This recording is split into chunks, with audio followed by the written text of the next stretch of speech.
Alright members, here's another quick video on a trade that's setting up that looks pretty interesting. Now, those of you that have been with me for a while, you know I was trying to trade the Cloud Computing Index fund before, SKYY.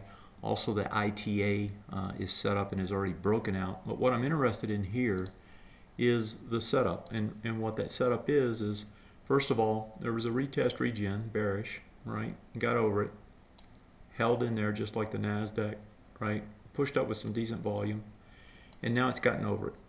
And so now it's going to go after, should go after this swing point high. Now that swing point high is up at 28, it's trading about 27.40 as I'm doing this video.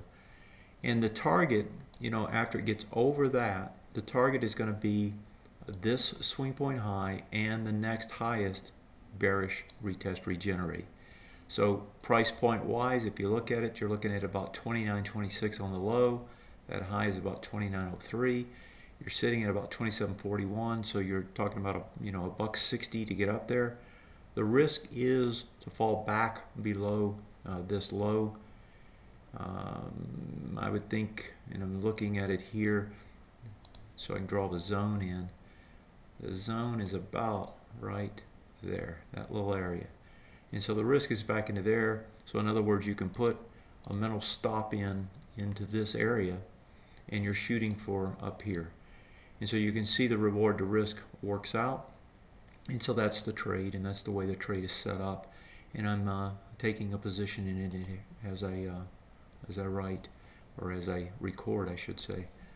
If I look at it over on the weekly time frame, that setup here is a swing point low. It tested, got underneath it, so it's broken down.